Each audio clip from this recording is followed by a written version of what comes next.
Vodafone idea या VI ने recently एक इंटरनेशनल पार्टनरशिप अनाउंस किया है। वीआई यूएस के एएसटी स्पेस मोबाइल के साथ कोलैबोरेट करके इंडिया में सैटेलाइट बेस्ड D2M या डायरेक्ट टू मोबाइल कनेक्टिविटी लाना चाहता है। ये कोलैबोरेशन 18 जून में अनाउंस हुआ। रिसेंटली जियो और एयरटेल ने भी यूएस के स्टारलिंक के साथ भी डील साइन किए हैं, लेकिन जियो और एयरटेल इंडिया में सैटेलाइट बेस्ड ब्रॉडबैंड कनेक्शंस लाना चाहते हैं। VI satellite based mobile network लाना चाहता है, मतलब जियो और एयरटेल स्टारलिंक के साथ आपके घर में इंटरनेट प्रोवाइड कर सकते हैं। इस सेटअप में स्टारलिंक का सैटेलाइट आपके घर या ऑफिस के ऊपर एक मोटराइज्ड डिश पे सिग्नल भेजता है, जो आपके मॉडेम के थ्रू आप यूज कर सकते हो। वहीं वीआई और एएसटी स्पेस मोबाइल के साथ सैटेलाइट डायरेक्टली आपके मोबाइल फोन को नेटवर्क प्रोवाइड कर सकता है। इस डील के थ्रू हिली एरियाज या दूसरे डिफिकल्ट ज्योग्राफिकल टेरेन्स में मोबाइल कनेक्टिविटी स्प्रेड करना ईजी हो सकता है। रूरल एरियाज जहां सेल टावर्स ऑपरेट करने के लिए पावर ना हो, ऐसे एरियाज में भी सैटेलाइट्स के थ्रू नेटवर्क प्रोवाइड किया जा सकता है। लेकिन वीआई का ये डील कुछ चैलेंजेस भी फेस कर रहा है।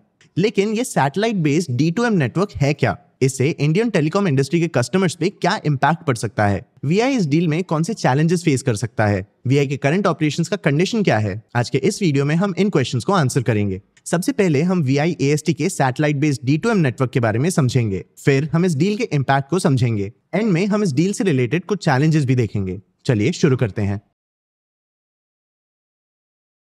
सबसे पहले वीआई एएसटी के डील के डिटेल्स। जैसा मैंने बताया, वीआई और एएसटी स्पेस मोबाइल ने जून 18 को एक कोलैबोरेशन अनाउंस किया, जिसके थ्रू वीआई इंडिया में सैटेलाइट बेस्ड D2M या direct to mobile network provide करेगा। और ये सैटेलाइट बेस्ड D2M क्या होता है? इसे आप स्टारलिंक के इंटरनेट कनेक्शन जैसा समझ सकते हो। मतलब आपके फोन को डायरेक्टली स्पेस के सैटेलाइट से नेटवर्क मिलेगा। लेकिन जहां स्टारलिंक को कनेक्शन के लिए स्पेशल हार्डवेयर की जरूरत पड़ती है, वीआई एएसटी के नेटवर्क के लिए आपको कोई एक्स्ट्रा परचेज नहीं करना पड़ेगा। देखो दोस्तों, नॉर्मली आपके फोन में कनेक्शन आपके नियरेस्ट सेल टावर से आता है। आपका फोन इन टावर्स के साथ कम्युनिकेट करता है ताकि आपकी वॉइस और आपके मैसेजेस आपके फैमिली और फ्रेंड्स तक पहुंच सके।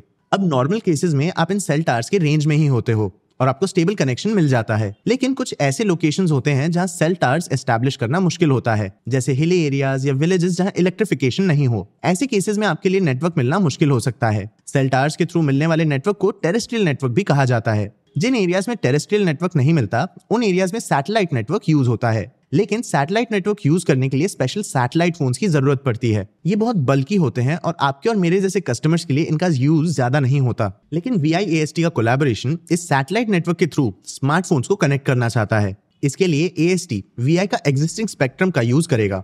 ये वही स्पेक्ट्रम है जिसका नेटवर्क आपको सेलफोन टावर से मिलता है, लेकिन अब ये स्पेस में सैटेलाइट से आएगा। सेल टावर्स यूजुअली एक छोटा लोकेलिटी कवर करते हैं, लेकिन सैटेलाइट से बड़े एरियाज कवर हो सकते हैं। तो सैटेलाइट नेटवर्क टेरेस्ट्रियल नेटवर्क से अलग तो है, लेकिन क्या इसका कोई स्पेसिफिक यूज और बेनिफिट है? इंडिया में इस टेक्नोलॉजी लाने की क्या जरूरत है? देखो दोस्तों, इंडिया में लगभग 110 करोड़ मोबाइल यूजर्स हैं। ये एक इंप्रेसिव नंबर लग सकता है, लेकिन पर्सन टर्म्स में देखें तो 2023 में 85% इंडियन एडल्ट्स के पास मोबाइल फोन्स का एक्सेस था। प्यू रिसर्च के हिसाब से यूएस में ये नंबर 98% है। इंडिया में स्मार्टफोन्स के अंडर पेनिट्रेशन का कारण है लैक ऑफ इंफ्रास्ट्रक्चर। देखो, सेल टावर्स एस्टैब्लिश करने के लिए काफी सारे लैंड की जरूरत होती है। इन टावर्स को कंसिस्टेंटली पावर की भी जरूरत होती है। इसीलिए जैसा मैंने बताया, इन टावर्स को हिली एरियाज या नॉन इलेक्ट्रिफाइड एरियाज में सेटअप नहीं किया जा सकता। इसीलिए इन रीजन्स में रहने वाले लोग अंडरसर्व्ड रह जाते हैं। और तो और इन सेल टावर्स को ऑपरेट करना कॉस्टली भी होता है। सेल टावर्स सेटअप करने में लगभग 30 लाख रुपीस लगते हैं, लेकिन इन टावर्स को ऑपरेट करने में फ्यूल कॉस्ट भी लगता है। बीएसएनएल के chairman and MD Praveen Kumar Purwar ने एक नेशनल इवेंट में कहा कि कंपनी के लिए annual fuel cost per tower लगभग 2 to 3 लाख रुपीस होता है। अगर एक छोटे से गांव को कंसिडर किया जाए जिसमें बहुत कम लोग रहते हैं, तो इन लोगों तक टेलीकॉम सर्विस पहुंचाने के लिए टेलीकॉम कंपनी के लिए इतना बड़ा कॉस्ट इनकर करना मीनिंगलेस होगा। लेकिन बात अब बस फीसिबिलिटी की नहीं है। इंडिया के पूरे पॉपुलेशन को इंफॉर्मेशन एज में इक्वल हिस्सा मिलना चाहिए। इमरजेंसीज में जब किसी लोकेशन का पावर चले जाता है और वहां सेल टावर्स काम ना कर पाए, तब सैटेलाइट नेटवर्क लोगों को इमरजेंसी सर्विसेज का एक्सेस दे सकता है। फार्मर्स सैटेलाइट इंटरनेट के थ्रू रियल टाइम में वेदर अपडेट्स ले सकते हैं और इन अपडेट्स के हिसाब से प्लांटेशन और कल्टीवेशन प्लान कर सकते हैं। रूरल एरियाज में सैटेलाइट नेटवर्क के थ्रू एजुकेशन को भी बहुत बड़ा बूस्ट मिल सकता है। वीआई और एएसटी का ये कोलैबोरेशन इसी पोटेंशियल को अनलॉक कर सकता है। यूजुअली सैटेलाइट्स KU और KA फ्रीक्वेंसीज के थ्रू डेटा ट्रांसमिट करते हैं। ये फ्रीक्वेंसीज लॉन्ग डिस्टेंस में हाई डेंसिटी डेटा ट्रांसमिट करने में हेल्प करता है। लेकिन हमारे स्मार्टफोन्स इन सिग्नल्स को कैच नहीं कर पाते। वहीं टेरेस्ट्रियल नेटवर्क्स 900, 1800 और 2100 मेगावाट्स के फ्रीक्वेंसीज पे ऑपरेट करते हैं। मोबाइल फोन्स इन नेटवर्क्स को कैच कर सकते हैं। वीआई एएसटी के कोलैबोरेशन के थ्रू सैटेलाइट्स का यूज करके टेरेस्ट्रियल नेटवर्क्स के फ्रीक्वेंसीज ब्रॉडकास्ट करने का प्लान कर रहा है। और ये कोई थियोरेटिकल प्लान नहीं है जिसको एग्जीक्यूट करना मुश्किल हो। AST स्पेस मोबाइल ने 2023 में स्टैंडर्ड स्मार्टफोन के थ्रू पहला satellite based voice and video call किया था। इस प्लान का पॉसिबिलिटी इसका चैलेंज नहीं है। इस प्लान से रिलेटेड रेगुलेटरी चैलेंजेस इसके एग्जीक्यूशन का एक हर्डल है। देखो दोस्तों, प्रॉब्लम ये है कि VI बस टेरेस्ट्रियल स्पेक्ट्रम राइट्स ओन करता है। मतलब VI 900, 1800 और 2100 मेगाहर्ट्ज की फ्रीक्वेंसीज बस सेल टावर्स के थ्रू ब्रॉडकास्ट कर सकता है, सैटेलाइट्स के थ्रू नहीं। क्वालकॉम के VP और टेलीकॉम एक्सपर्ट पराग कर ने इंडियन टेलीकॉम इंडस्ट्री के रेगुलेटरी सिस्टम पे कमेंट भी किया। उन्होंने कहा कि इंडस्ट्री के करंट रूल्स ये सिचुएशन अलाउ ही नहीं करते। अगर कोई कंपनी टेरेस्ट्रियल राइट्स ओन करती है तो वो सैटेलाइट के थ्रू सेम फ्रीक्वेंसी ब्रॉडकास्ट नहीं कर सकती। VI के पार्टनरशिप के सक्सेस के लिए इंडियन टेलीकॉम इंडस्ट्री के रेगुलेटरी सिस्टम में काफी चेंजेस की जरूरत होगी। सबसे पहले DOT या डिपार्टमेंट ऑफ टेलीकम्युनिकेशन को ट्राई या telecom regulatory authority of India के साथ कंसल्ट करके हाइब्रिड नेटवर्क्स और स्पेक्ट्रम शेयरिंग से रिलेटेड रूल्स बनाने होंगे। करंटली VI AST का पार्टनरशिप काम नहीं करेगा क्योंकि VI ऑलरेडी टेरेस्ट्रियल नेटवर्क में ऑपरेट करता है। सैटेलाइट नेटवर्क के रूल्स अलग हैं और VI अगर दोनों सेगमेंट्स में ऑपरेट करेगा तो वो एक हाइब्रिड नेटवर्क ऑपरेटर बन जाएगा। VI को नए रूल्स की जरूरत होगी। और तो और VI ने फिलहाल खुद 900, 1800 और 2100 मेगाहर्ट्ज के फ्रीक्वेंसीज पे ब्रॉडकास्ट करने के राइट्स अक्वायर किए हैं। ये राइट्स कंपनी किसी और एंटिटी जैसे AST के साथ शेयर नहीं कर सकती। और इन नए रूल्स के लिए इंडियन गवर्नमेंट को बहुत ज्यादा इनोवेट करने की भी जरूरत नहीं है। US का एग्जाम्पल लेते हैं। वहाँ AST स्पेस मोबाइल का T-Mobile के साथ एक सिमिलर पार्टनरशिप है। इस पार्टनरशिप को अलाउ करने के लिए US फेडरल कम्युनिकेशंस कमीशन ने एक ट्रायल परमिशन ग्रांट किया। इंडिया भी US के रेगुलेटरी फ्रेमवर्क को फॉलो कर सकता है। VI और AST के पार्टनरशिप को एक ट्रायल रन पे ऑपरेट किया जा सकता है। ट्रायल के बेसिस पे फिर लॉज और रूल्स बनाए जा सकते हैं। रेगुलेटरी चैलेंजेस के अलावा VI AST का पार्टनरशिप 3 टेक्नोलॉजिकल चैलेंजेस भी फेस करता है: स्पेक्ट्रम इंटरफेरेंस, सिग्नल डिले और वेदर चैलेंजेस। चलिए इन चैलेंजेस को भी एक एक करके समझते हैं। सबसे पहले स्पेक्ट्रम इंटरफेरेंस।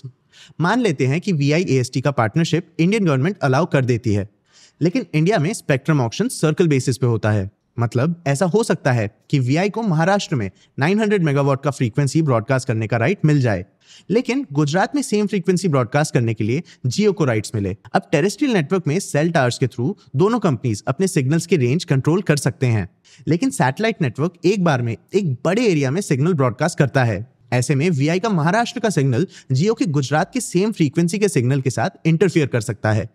दूसरा चैलेंज है सिग्नल डिलेज। देखो, सैटेलाइट्स अर्थ के सरफेस से लगभग 500 किलोमीटर दूर होते हैं। इस डिस्टेंस पे इवन लाइट स्पीड पे सिग्नल को ट्रैवल करने में 3.3 सेकंड्स लग सकते हैं। वॉइस कॉल्स के केस में ये टाइम बहुत ज्यादा नोटिसेबल नहीं होगा, लेकिन गेमिंग और वीडियो कॉन्फ्रेंसिंग जैसे high speed real time applications में ये डिले एक प्रॉब्लम बन सकता है। थर्ड चैलेंज है वेदर। सैटेलाइट नेटवर्क्स का एक बहुत बड़ा वीकनेस ये है कि इन्हें क्लियर स्काइज की जरूरत होती है। ये काफी हद तक हमारे टीवीज के डिश कनेक्शन जैसे होते हैं। अगर आसमान में बादल आए या बारिश हुई तो सिग्नल क्वालिटी बिगड़ जाती है। क्योंकि satellite internet hard to reach areas और इमरजेंसी केसेस में इंटरनेट प्रोवाइड करना चाहता है, ऐसे केसेस में फेलियर एक बहुत बड़ा प्रॉब्लम हो सकता है। इन रेगुलेटरी और टेक्नोलॉजिकल चैलेंजेस से अगर VI डील कर लेता है तो ये पार्टनरशिप कंपनी के लिए एक बहुत बड़ा अपॉर्चुनिटी हो सकता है। VI currently Indian telecom sector के वीकेस्ट प्लेयर्स में से एक है। चलिए कंपनी के कुछ इंपॉर्टेंट मैट्रिक्स देखते हैं और कंपनी के करंट सिचुएशन को समझते हैं। जैसा मैंने बताया, VI इंडिया के टेलीकॉम इंडस्ट्री के वीकेस्ट प्लेयर्स में से एक है। प्राइवेट प्लेयर्स में तो ये डेफिनेटली सबसे वीकेस्ट प्लेयर है। कभी कभी तो ऐसा लगता है कि VI इसलिए सर्वाइव कर रहा है ताकि इंडिया का टेलीकॉम सेक्टर एक डुओपोली ना बन जाए। इनफैक्ट इंडिया के टेलीकॉम मिनिस्टर ज्योतिरादित्य सिंधिया ने रिसेंटली इस पॉसिबल डुओपोली पे कमेंट भी किया। उन्होंने कहा कि इंडिया के किसी भी सेक्टर में डुओपोली नहीं बनने दिया जा सकता। हर सेक्टर में कंपटीशन होने की जरूरत है। इकोनॉमिक टाइम्स के हिसाब से VI का सबसे बड़ा share holder Indian government company के रेगुलेटरी ड्यूज से कंपनी को रिलीफ देने की कोशिश कर रहा है। इन ड्यूज का टोटल अमाउंट 84,000 करोड़ रुपीस है। कंपनी के यूजर मैट्रिक्स की बात करें तो ये भी काफी खराब है। फाइनेंशियल 25 के एंड तक VI के पास लगभग 19.8 करोड़ सब्सक्राइबर्स थे। ये चार्ट देखो, लास्ट 5 क्वार्टर्स में कंपनी का सब्सक्राइबर काउंट लगातार गिरा है। कंपनी का कहना है कि उनके 4G सेगमेंट में सब्सक्राइबर ग्रोथ है, लेकिन ये ग्रोथ लास्ट 5 क्वार्टर्स में नियरली फ्लैट रहा। कंपनी का ARPU या एवरेज रेवेन्यू पर यूजर बढ़ रहा है। फाइनेंशियल 24 के फोर्थ क्वार्टर में कंपनी का ARPU 153 रुपीस था। फाइनेंशियल 25 के फोर्थ क्वार्टर तक ये 175 रुपीस तक पहुंचा। इंडियन टेलीकॉम इंडस्ट्री में वर्ल्ड के सबसे लो ARPUs हैं, इसलिए टेलीकॉम कंपनीज ने रिसेंटली अपने टैरिफ्स बढ़ाए। इस टैरिफ हाइक के कारण VI का ARPU बढ़ा। कंपनी का रेवेन्यू भी इसी हाइक के कारण बढ़ा। फाइनेंशियल 25 में कंपनी का रेवेन्यू ईयर ऑन ईयर 2.2% बढ़ा और 43,600 करोड़ रुपीस तक पहुंचा। लेकिन ये बढ़ा हुआ ARPU भी टेलीकॉम सेक्टर के कंपनीज के लिए प्रॉफिटेबल नहीं है। ये वीक फाइनेंशियल्स कंपनी के लिए और एक चैलेंज क्रिएट करते हैं। VI ने रिसेंटली ये वार्निंग भी दिया कि उन्हें अगर गवर्नमेंट सपोर्ट नहीं मिलता तो फाइनेंशियल 26 तक कंपनी के ऑपरेशंस रुक सकते हैं। AST के साथ पार्टनरशिप VI के लिए एक अपॉर्चुनिटी हो सकता है। अगर गवर्नमेंट रेगुलेशन में चेंजेस के कारण ये पार्टनरशिप सक्सेसफुल होता है तो कंपनी को एक नए सेगमेंट में फर्स्ट मूवर एडवांटेज मिल सकता है। आपको क्या लगता है, क्या VI इस अपॉर्चुनिटी का फायदा उठा के इंडियन टेलीकॉम इंडस्ट्री में अपना पोजीशन सुधार पाएगी? क्या इंडिया का टेलीकॉम सेक्टर एक डुओपोली की तरफ बढ़ रहा है? अपने व्यूज हमें कमेंट सेक्शन में जरूर बताना। आगे आप कौन से टॉपिक से वीडियोस देखना चाहते हो ये भी हमें कमेंट सेक्शन में जरूर बताना। अगर ये वीडियो आपको इन्फॉर्मेटिव लगा हो तो इसे लाइक और शेयर जरूर करना। ऐसे ही और वीडियोस के लिए चैनल को सब्सक्राइब भी कर लेना। आज की वीडियो के लिए इतना ही। मैं हूं आपका होस्ट देव। मिलते हैं अगले वीडियो में।